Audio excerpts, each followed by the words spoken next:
Thank you for joining me today. It's good to see you. Good to see you too. As we were just mentioning, my cat's here and he's purring loudly. So for anybody who may be hearing the audio, here's my little man.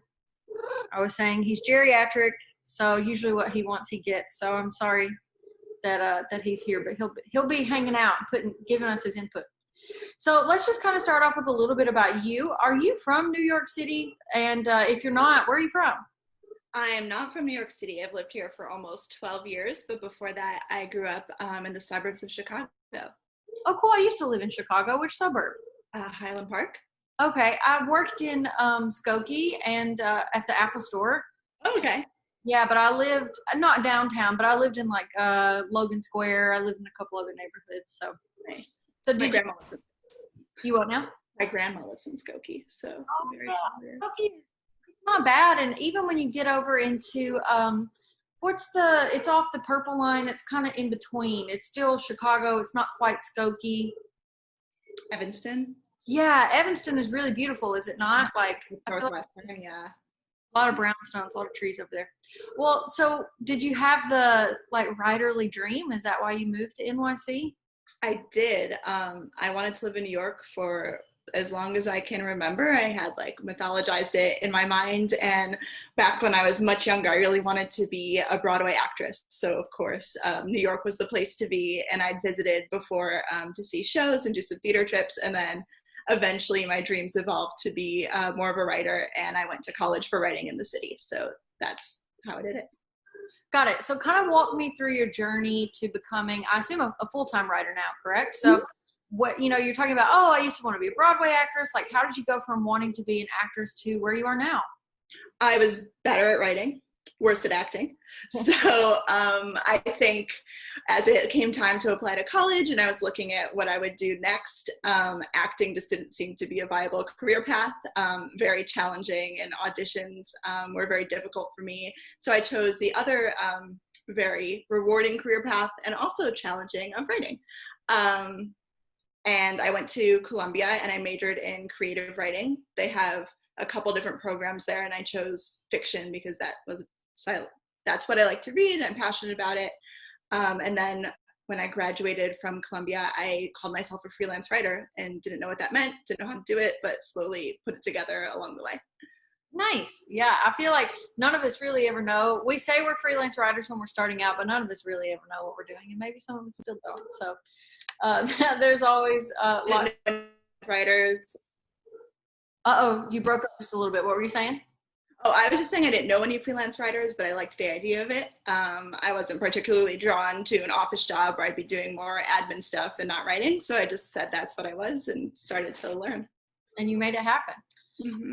Well, I was going through your portfolio and I was noticing, you write a lot about LGBTQ issues and food. So I wanted to talk about those a little bit. Are they connected for you? And why are those two things so personally important to you? Sure. That's a really good question. I think that they're all connected because I am an LGBTQ person. So everything I do connects very, very carefully. And I mean, I think as long as I've lived in New York, I've been very aware of which restaurants are queer friendly, queer owned, make a difference to the community, have staff that's friendly, staff that I become friends with, or I can recommend my friends to work because there's a lot of overlap in the arts and the service industry. And also whose voices I choose to amplify. I think recently we've really been talking about how white, male, cisgender chefs and restaurateurs are really always the loudest ones, the one on magazine covers, the ones who we hear on podcasts. And as a writer, I have the power to choose whose voices I want to put in a piece, which restaurants I want to showcase, who I want to challenge. So it definitely interconnects a lot. Yeah, it's always great to meet another queer writer. And like you said, something I really enjoy about this job is that we do, even I try to impress this upon people too who are even just starting out. Everything that you write does make an impact. So it is really important to think about who you're centering and making sure you have diverse sources. But we also do have a little bit of power, right? Like you said, to amplify the voices that we care about. So I think that's an important part of the work that we do. Definitely. So I don't know if you track your pitches or not, but I'm just curious how Uh-oh, my audio made a really robotic noise. I don't know. It's raining today. It's kind of stormy here, so I think my Wi-Fi might be a little bit a little off. But anyways, I was asking, since the pandemic, have you noticed that you've had to adjust your pitching? Have you had any more or less responses? How's that been going? I don't know. You're welcome to share numbers if you want, but don't feel obligated. Sure. I'd say that right now I don't have a great sense of numbers because I usually have a spreadsheet tracking system. And then for March, I was pretty okay. In New York, we'd shut down, but like it felt like it was very temporary. We're just kind of working through the short-term thing. And then I'd say April, it was kind of a lot of chaos. I do a lot of lifestyle editorial work, and our lifestyle changed so drastically that no one knew what to write about, where the budgets would be. A lot of the budget is related to advertising, and advertisers were pulling. So it was a little bit of a scary time too, because everyone felt a little bit lost, as a freelancer, my higher up editors or their editors. So I started simultaneously pitching, which is something that I never did before, which is when I had an idea, I sent it to a couple of editors just because it's a numbers game and I had to and more effective what I was saying. And so far that's worked out for me very well. There was one story that I sold and then someone else was interested, but it was at a later time. So I could write it with a completely different angle, some different sources, and, kind of monetize that topic that I was already a little bit of an expert in 2 different ways. So I had never done that before. I feel like there's a big taboo against sending a specific pitch to more than one publication at once. And you want to respect the editor's time, but in the same way, that ended up working out very well for me in this crazy time. I'm so glad that you're mentioning that, because I talk about that too. People ask me about, I have writers that will be like, hey, do you simultaneously pitch? And I say, yes, of course, there's always a certain amount of liability, right? Like you said, some editors, there is a taboo.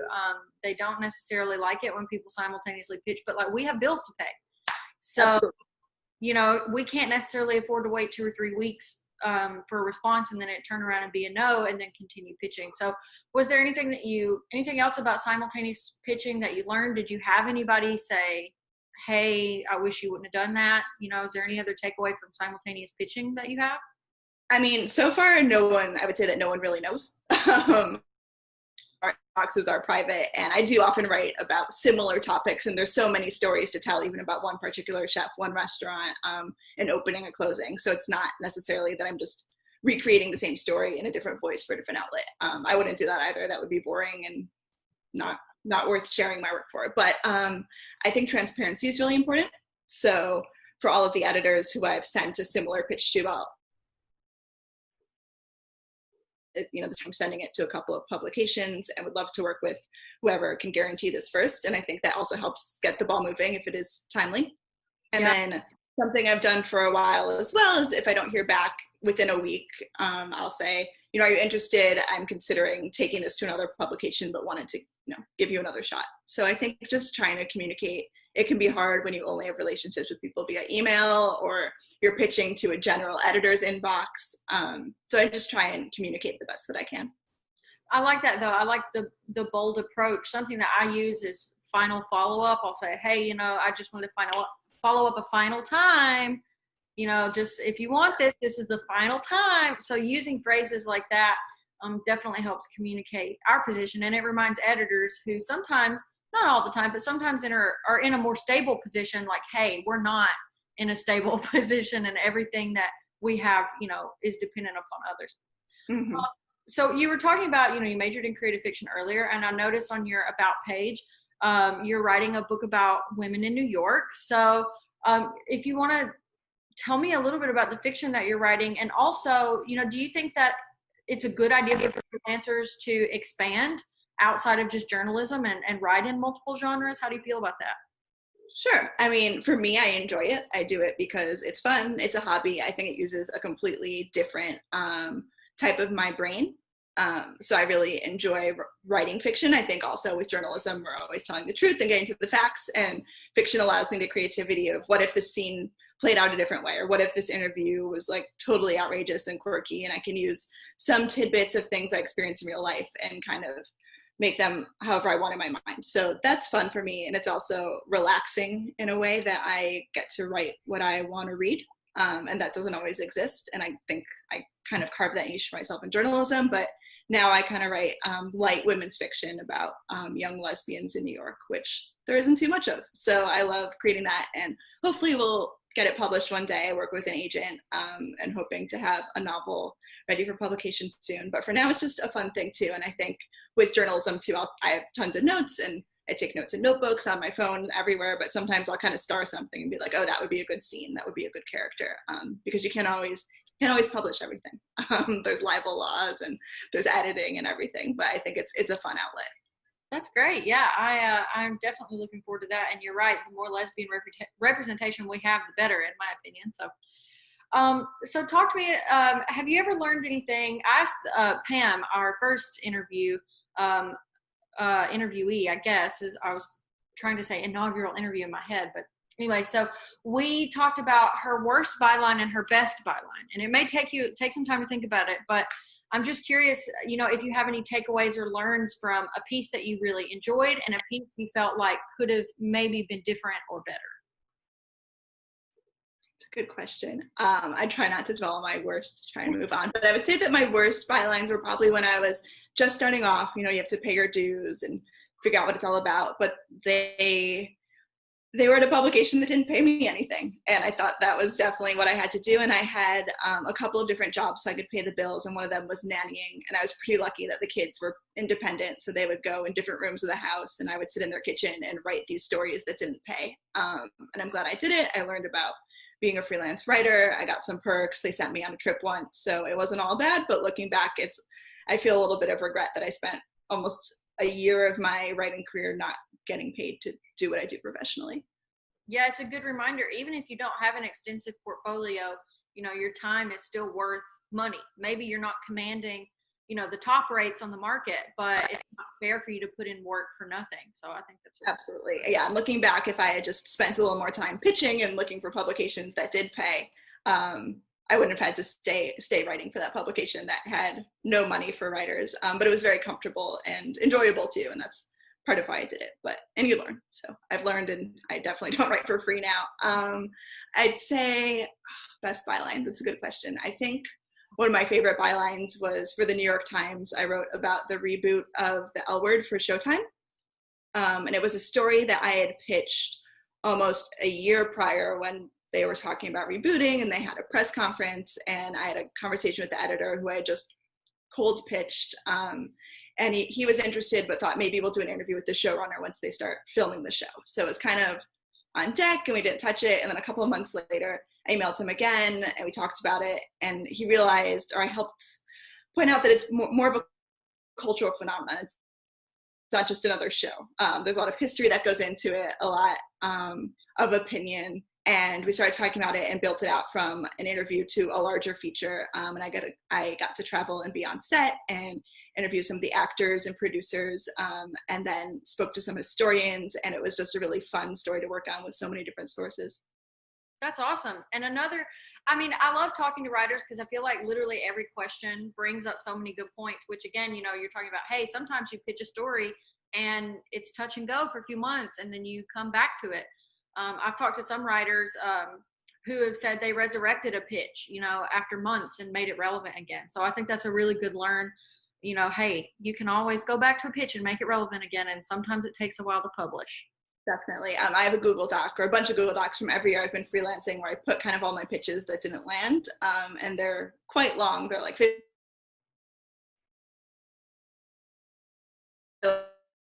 for inspiration, or kind of to look back and see what I was thinking, see if it could meld with another pitch or latch onto another trend. So I think, and some are just bad ideas. Like some, I don't know if I was desperate or what I was thinking, but a lot of them do have viability and could come back in some other form. Yeah, I track my pitches, and I definitely got back on the horse in the last couple of months, like March and April and May. They were just really tough for freelancers, and so I kind of let my pitches fall away. And now that I'm tracking them more strictly, I go back, and some of them I look at them and I'm just like, man, this is not worth pursuing. I'm gonna let this pitch die. Sometimes you gotta let them go, but sometimes not. Sometimes the idea just wasn't ready yet. So that's always really nice when you can pull something from the graveyard. Yeah, I'd say that a benefit of living in New York too is sometimes I'll see a local trend and 6 months later, a year later, it becomes a national trend. And I have the sources and maybe too many people wrote about it in New York or whatever, but I'm ready to hop on that. So I've kept that in mind throughout the years and sometimes that definitely works. Nice.